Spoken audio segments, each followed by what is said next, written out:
A double blow for Rishi Sunak. In two by-elections held, the results were declared on Friday, and in both by-elections the Conservative Party have suffered a crushing defeat. This was massive by any standards. Both seats had been held by the Conservatives in the 2019 general election with a huge majority. Bedfordshire with a majority of 24,000 and more, and that is a lot in these small constituencies, and Tamworth by a majority of more than 19,000. The Conservatives lost both. They lost them narrowly, but lose them they did. And this marks a big swing away from the Conservatives. Labour won both these seats. These results come as Rishi Sunak has been in the Middle East. He's been projecting himself as world statesman, seeking to bring peace and seeking a role for Britain in the conflict underway in Middle East, in Israel, Gaza, Lebanon. This now is going to be a setback for him back home. This is hardly what he could have liked. He certainly was hopeful, and this defeat comes after the defeat in two by-elections just weeks ago.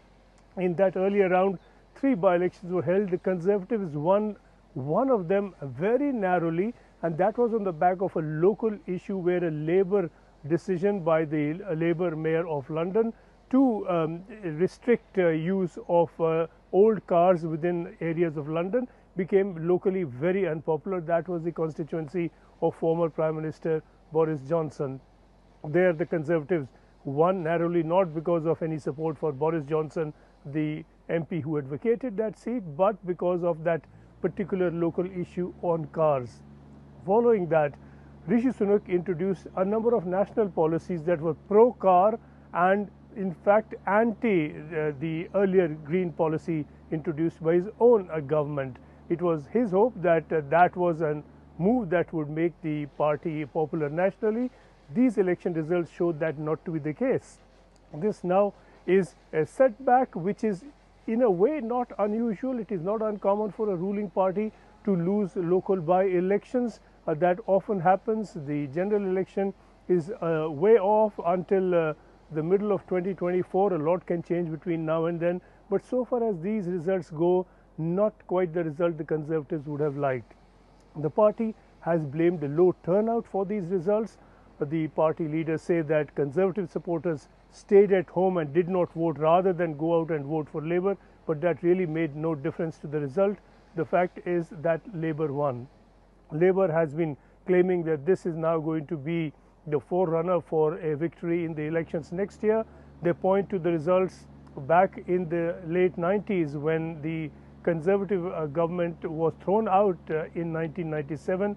John Major was out, Tony Blair was in, and short of that election, Labour won very significant by-elections, and this is now claimed to be a parallel that Labour believes, certainly hopes, will repeat itself. The fact is that in Bedfordshire there was a particular issue, not just between Conservatives and Labour, but within Labour. The outgoing MP was Nadine Dorries, who very publicly opposed Rishi Sunak.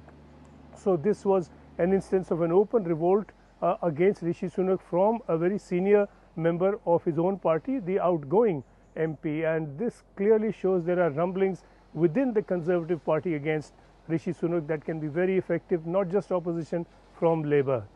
Not a result Rishi Sunak would like to recall much, certainly one that he will try and reverse and to overcome. That's not going to be easy.